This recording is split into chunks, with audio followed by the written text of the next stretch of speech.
산상수훈, 하늘나라의 헌법, 그리고 다음 세대에 전할 신앙. 산상수훈이란 무엇인가? 산상수훈은 마태복음 5장부터 7장까지 기록된 예수님께서 산 위에서 제자들과 무리에게 전하신 가장 유명한 설교입니다. 산 위의 설교라는 뜻의 이 말씀은 기독교 신앙의 핵심 가치와 윤리를 담고 있어 하늘나라의 헌법이라고도 불립니다. 심령이 가난한 자는 복이 있나니로 시작하는 팔복. 너희는 세상의 소금과 빛이라는 제자도의 정체성. 그리고 율법을 완성하시는 예수님의 가르침이 이 설교 안에 모두 담겨 있습니다. 단순한 도덕적 교훈을 넘어 하나님 나라 백성이 어떻게 살아야 하는지를 보여주는 영적 나침반인 것입니다. 그런데 이 놀라운 말씀이 오늘날 우리 가정에서 우리 자녀들에게 제대로 전달되고 있을까요? 이야기의 시작 어느 부모의 고백. 목사님, 저는 실패한 부모인 것 같아요. 중년의 한 어머니가 상담실에서 눈물을 흘리며 말했습니다. 대학생이 된 아들은 더 이상 교회에 나오지 않고 고등학생 딸은 엄마는 교회만 생각하니까 내 마음을 몰라라며 반항합니다. 제가 뭘 잘못한 걸까요? 교회도 열심히 다녔고 아이들 기도도 매일 했는데 이 어머니의 이야기는 비단 한 가정만의 문제가 아닙니다. 오늘날 수많은 신앙의 부모들이 같은 아픔을 겪고 있습니다. 세대를 이어 전해져야 할 믿음이 한 세대만에 끊어지는 현실 앞에서 우리는 서 있습니다. 1장 옛 언약에서 새 언약으로. 시내산의 메아리. 기원전 1400년경 이집트에서 탈출한 이스라엘 백성이 시내산 앞에 모였습니다. 하나님께서는 천둥과 번개, 나팔 소리와 함께 모세에게 십계명을 주셨습니다. 살인하지 말라. 간음하지 말라. 도둑질하지 말라. 이 계명들은 단순한 법조문이 아니었습니다. 노예로 살던 백성을 자유케 하신 하나님께서 그들이 거룩한 백성으로 살아가도록 주신 사랑의 언약이었습니다. 그러나 세월이 흐르면서 사람들은 이 계명의 겉모습만 지키게 되었습니다. 살인하지 않았으니 의로운 사람이다. 간음하지 않았으니 깨끗한 사람이다라고 생각했습니다. 선지자들의 외침. 이때 선지자들이 일어났습니다. 예레미야는 외쳤습니다. 너희가 성전에서 제사는 드리지만 마음은 우상으로 가득하지 않느냐. 미가 선지자는 말했습니다. 여호와께서 내게 구하시는 것은 오직 정의를 행하며 인자를 사랑하며 겸손하게 내 하나님과 함께 행하는 것이 아니냐. 율법의 진정한 의미는 형식이 아니라 마음에 있었습니다. 하나님은 처음부터 외적인 순종이 아닌 내적인 변화를 원하셨던 것입니다. 2장 산 위의 혁명. 갈릴리 호숫가의 어느 산. 서기 30년경 예수님께서 갈릴리의 한 산에 오르셨습니다. 제자들과 수많은 무리가 그분 앞에 모였습니다. 예수님은 입을 여시고 가르치셨습니다. 옛사람에게 말한 바 살인하지 말라 하였다는 것을 너희가 들었으나 나는 너희에게 이르노니 형제에게 노하는 자마다 심판을 받게 되고 사람들은 숨을 죽였습니다. 이것은 단순한 율법 해석이 아니었습니다. 예수님은 율법의 본질로 들어가고 계셨습니다. 행위에서 마음으로 간음하지 말라 하였다는 것을 너희가 들었으나 나는 너희에게 이르노니 음욕을 품고 여자를 보는 자마다 마음에 이미 간음하였느니라. 예수님의 말씀은 충격적이었습니다. 율법은 외적인 행위만 다루는 것이 아니라 마음의 동기와 내면의 상태까지 다루는 것이었습니다. 원수를 사랑하며 너희를 박해하는 자를 위하여 기도하라.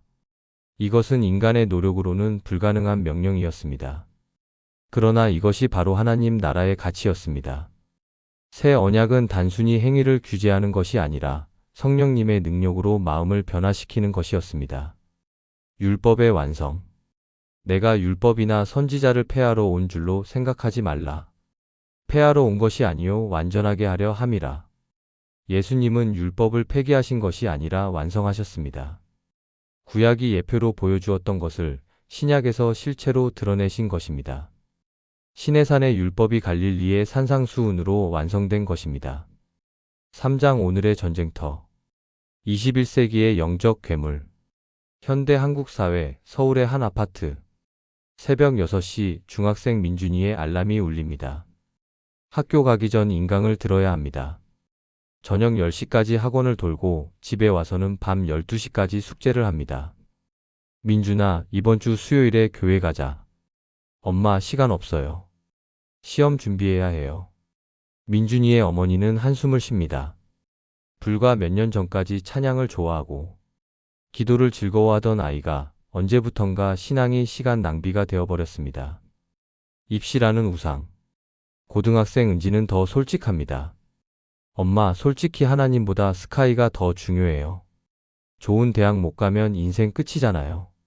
신앙은 나중에 여유 있을 때 해도 되는 거 아니에요? 부모는 할 말을 잃습니다. 왜냐하면 부모 자신도 어쩌면 같은 생각을 하고 있었기 때문입니다. 신앙도 중요하지만 일단 공부는 해야지. 이것이 오늘날의 영적 전쟁터입니다. 세상의 가치가 교회 안으로 깊숙이 침투해 들어왔습니다. 입시, 성공, 경쟁, 물질. 이것들이 신앙보다 더 실제적이고 절박하게 느껴지는 시대입니다. 사장 진정한 유산. 30년 후의 눈물. 한 노년의 목사님이 강단에서 간증을 나눴습니다. 제 아버지는 가난한 시골 목사님이셨습니다. 친구들은 좋은 집에 살고 좋은 차를 탔지만 우리 집은 늘 넉넉지 못했습니다. 솔직히 고등학생 때는 아버지가 원망스러웠습니다. 그러나 아버지는 매일 새벽 저를 깨워 함께 기도하셨습니다. 밥을 먹으며 말씀을 나누셨습니다. 주말이면 함께 성경을 읽고 토론했습니다. 당시엔 그게 싫었습니다. 친구들처럼 놀고 싶었고 잠도 더 자고 싶었습니다. 그런데 지금 제가 목회자가 되어 30년을 섬기면서 깨달았습니다. 아버지가 제게 주신 것은 돈으로 살 수 없는 가장 귀한 유산이었다는 것을요. 세상의 부자들이 자녀에게 물려준 재산은 몇 년 만에 사라질 수 있습니다. 하지만 아버지가 제 마음에 심어주신 말씀과 믿음은 평생 저를 지키는 반석이 되었습니다. 강단 아래에서 눈물을 흘리는 부모들이 보였습니다. 무엇을 물려줄 것인가? 재벌 2세의 비극적인 뉴스가 신문을 장식합니다. 수천억 원을 물려받았지만 마약에 빠지고 범죄에 연루되고 결국 비참한 말로를 맞는 이야기들. 반면 물질적으로는 넉넉하지 못했지만 신앙으로 자녀를 키운 가정에서 나온 사역자들, 선한 영향력을 끼치는 크리스천들의 이야기도 있습니다. 무엇이 진정한 유산일까요? 산상수훈의 답이 있습니다. 너희를 위하여 보물을 땅에 쌓아두지 말라.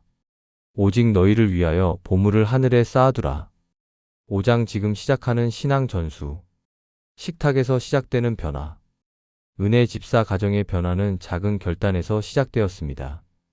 우리 저녁 식사 때 30분만 일찍 모여서 함께 산상수훈을 한 구절씩 읽고 이야기 나누자. 처음엔 아이들이 싫어했습니다. 핸드폰 보고 싶어 했고 빨리 식사 끝내고 방에 가고 싶어 했습니다. 그러나 부모가 강요하지 않고 자연스럽게 이야기를 나누기 시작했습니다. 은지야, 오늘 학교에서 누가 너한테 짜증냈지? 예수님은 형제에게 노하지 말라고 하셨는데 그때 내 마음이 어땠어? 민준아, 친구가 내 것을 빌려가고 안 갚았다며?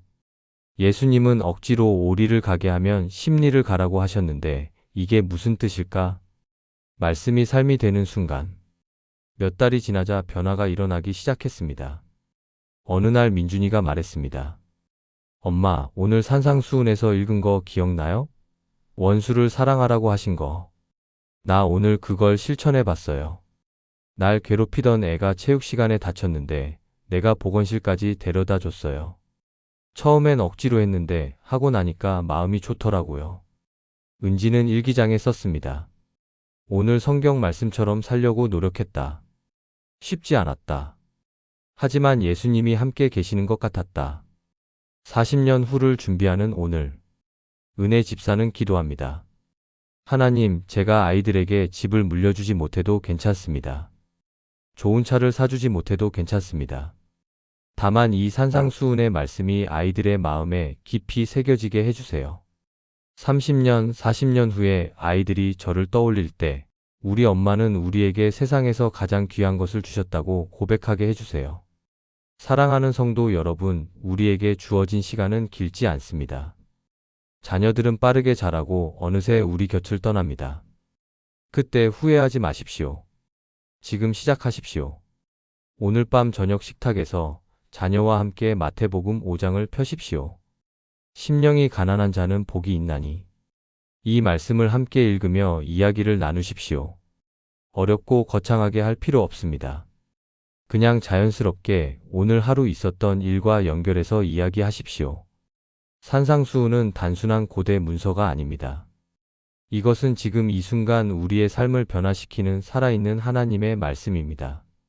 구약의 십계명이 신약의 산상수훈으로 완성되었듯이 그 말씀이 우리 가정에서, 우리 자녀들의 삶에서 완성되기를 소망합니다. 세상이 줄 수 없는 참된 복, 하늘의 유산을 자녀들에게 물려주는 지혜로운 부모가 되시기를 축복합니다. 당신은 자녀에게 무엇을 물려주시겠습니까?